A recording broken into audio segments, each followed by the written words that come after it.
العلم والتقى فاسألوا أهل الذكر إن كنتم لا تعلمون۔ تو ہم بڑھتے ہیں ناظرین اگلے سوال کی طرف۔ آج کا اگلا سوال عبدالقیوم صاحب فیصل آباد سے سوال کرتے ہیں۔ انہوں نے ایک حدیث بھیجی ہے پکچر کی صورت میں، اور ان کا سوال یہ ہے کہ کیا نبی کریم صلی اللہ علیہ وسلم غیب جانتے تھے؟ کیا آپ کو غیب کا علم تھا؟ دیکھیں، یہ جو روایت انہوں نے بھیجی ہے صحیح مسلم میں 2892 نمبر روایت ہے، روایت صحیح ہے، جس میں عمر بن اخطب رضی اللہ تعالیٰ عنہ کہتے ہیں کہ نبی کریم صلی اللہ علیہ وسلم نے ہمیں ایک دن فجر کی نماز پڑھائی، وَصَعِدَ الْمِنْبَرَ فَخَطَبَنَا حَتَّى حَضْرَتِ الظُّهْرِ۔ نبی کریم صلی اللہ علیہ وسلم ممبر پر کھڑے ہوئے اور اتنا خطاب کیا کہ ظہر کی نماز کا وقت آ گیا۔ پھر آپ صلی اللہ علیہ وسلم اترے، نماز پڑھائی، پھر ممبر پر چڑھ گئے، پھر آپ صلی اللہ علیہ وسلم نے ہمیں خطاب کرتے رہے حتیٰ کہ عصر کی نماز، پھر آپ صلی اللہ علیہ وسلم اترے، نماز پڑھائی، پھر آپ صلی اللہ علیہ وسلم ممبر پر چڑھے، سورج غروب ہو گیا، یعنی صبح سے لے کر شام تک آپ صلی اللہ علیہ وسلم خطاب کرتے رہے۔ اس مسئلے یعنی اس اتنے ٹکڑے سے ایک اور مسئلہ بھی ثابت ہوتا ہے کہ اگر کوئی شخص کسی کو سارا دن تعلیم دے، جیسے کہ ہمارے معاشرے میں کئی لوگ جلسے کرواتے ہیں ایک ایک دن کے، ایک ایک رات کے، تو یہ دلیل ان کے لیے دلیل بن سکتی ہے یہ حدیث کہ پورا دن بھی کسی کو نصیحت کی جا سکتی ہے، لیکن یہ کبھی کبھار ہونا چاہیے، ہمیشہ اس طریقے سے نہیں ہونا چاہیے۔ تو اس میں جو الفاظ، جن الفاظ سے یہ پکچر میں استدلال کر رہے ہیں وہ یہ ہیں، فَأَخْبَرَنَا بِمَا كَانَ وَبِمَا هُوَ كَائِنٌ۔ تو نبی کریم صلی اللہ علیہ وسلم نے ہمیں وہ بھی بتا دیا جو ہو گیا تھا، اور وہ بھی بتا دیا جو ہونے والا ہے قیامت تک، یعنی ماضی بھی مستقبل بھی۔ تو اس لفظ سے استدلال کیا جا رہا ہے، یہ کچھ لوگ یہ کہہ رہے ہیں کہ نبی کریم صلی اللہ علیہ وسلم غیب جانتے تھے، یعنی آپ صلی اللہ علیہ وسلم ایسی باتیں بھی جانتے تھے جو آپ صلی اللہ علیہ وسلم کو، یعنی ایک عام انسان کو نہیں پتہ ہوتا، یا اللہ تعالیٰ جانتا ہے، وہ بھی نبی کریم صلی اللہ علیہ وسلم جانتے تھے۔ دیکھیں، اس میں ایک قاعدہ یاد رکھیں، سب سے پہلے تو ہم غیب کی اگر تعریف کے بارے میں بات کر لیں، غیب کسے کہتے ہیں؟ غیب اصل میں ہر وہ چیز جس کے بارے میں ہمیں پتہ نہیں ہے، ہم نے حواس خمسہ سے اسے محسوس نہیں کیا، دیکھا نہیں ہے، سنا نہیں ہے، وہ چیز ہم سے غائب ہے۔ مثال کے طور پر اگر میں نے سائنس نہیں پڑھی تو میں کہوں سائنس میرے لیے غائب ہوگی،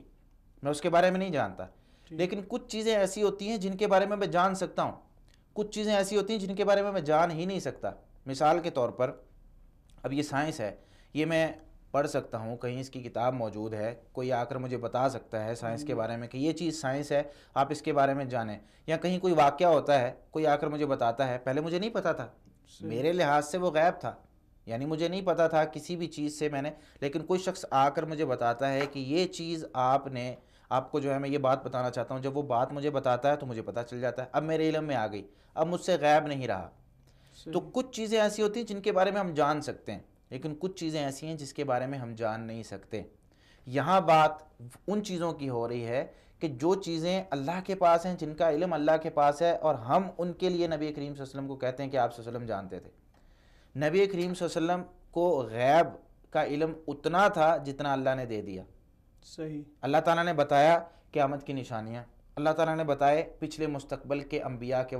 ماضی کے انبیاء کے واقعات کے، فلاں فلاں نبی کے دور میں یہ ہوا، فلاں امت نے اپنے نبی کے ساتھ یہ سلوک کیا، اللہ تعالیٰ نے بتایا۔ نبی کریم صلی اللہ علیہ وسلم نے اپنے آپ سے کوئی بات نہیں کہی، آپ صلی اللہ علیہ وسلم اپنے آپ سے کوئی بات نہیں کرتے تھے، یعنی جتنا وحی میں بتایا گیا اتنا ہی بتایا آپ، جی جتنا وحی میں بتا دیا گیا اتنا آپ صلی اللہ علیہ وسلم، اور کئی جگہ پر آپ دیکھیں نا کہ نبی کریم صلی اللہ علیہ وسلم کئی دن خاموش رہے، اگر آپ صلی اللہ علیہ وسلم سے کوئی سوال کیا گیا آپ صلی اللہ علیہ وسلم خاموش رہے۔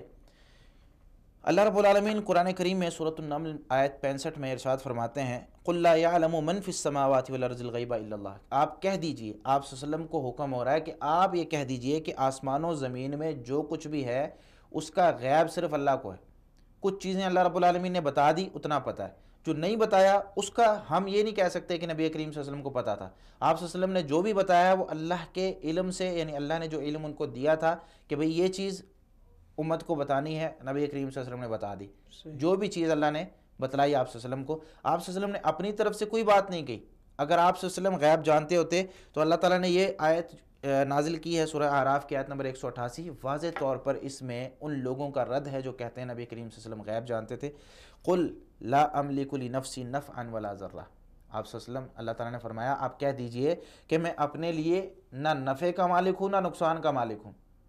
نہ نفع کا مالک ہوں نہ نقصان کا مالک ہوں، الا ماشاء اللہ، ہاں جو اللہ چاہے۔ اللہ جب کہتا ہے، اللہ جب چاہتا ہے نقصان ملتا ہے، اللہ جب چاہتا ہے نفع ملتا ہے۔ وَلَوْ كُنْتُ أَعْلَمُ الْغَيْبَ لَاسْتَكْثَرْتُ مِنَ الْخَيْرِ، اگر میں غیب جانتا ہوتا تو میں خیر، بھلائی، مال، دولت، ہر چیز میرے پاس زیادہ ہوتی۔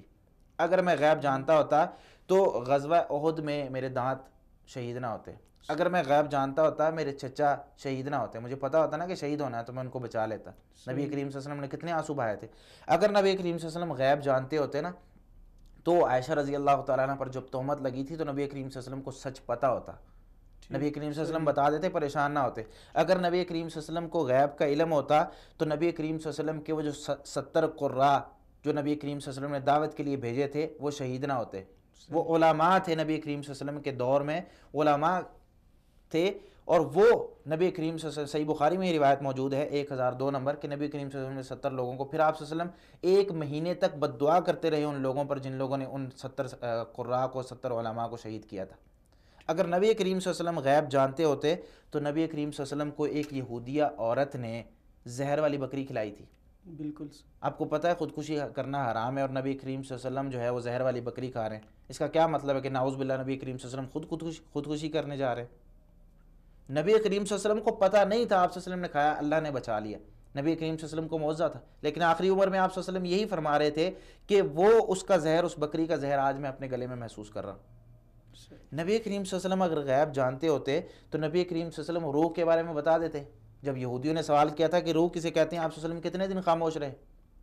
سورہ اسراء کی آیت نمبر 85 نازل ہوئی، وَيَسْأَلُونَكَ عَنِ الرُّوحِ قُلِ الرُّوحُ مِنْ أَمْرِ رَبِّي، کہ وہ آپ سے روح کے بارے میں سوال کرتے ہیں کہ انسانی جسم میں جو یہ روح ہے یہ کیا ہے؟ دنیا میں آج تک کوئی اس کا معمہ حل نہیں کر پایا کہ یہ ہے کیا، کون سا سافٹ ویئر ہے جو انسانی جسم میں چلتا ہے جس کے نکلنے سے انسان جو ہے وہ خاموش ہو جاتا ہے، بولنا چالنا ہر چیز اس کی بند ہو جاتی ہے۔ یہ کون سا؟ اللہ رب العالمین نے فرمایا قل الروح من امر ربی، یہ جو روح ہے یہ میرے رب کا حکم ہے۔ اللہ رب العالمین نے اس کا علم کسی کو نہیں دیا۔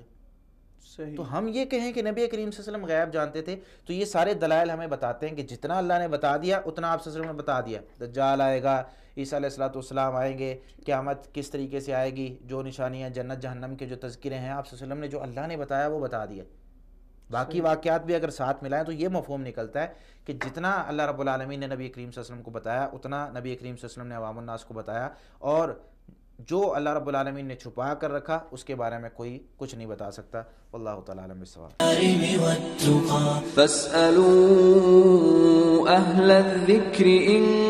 كنتم لا تعلمون۔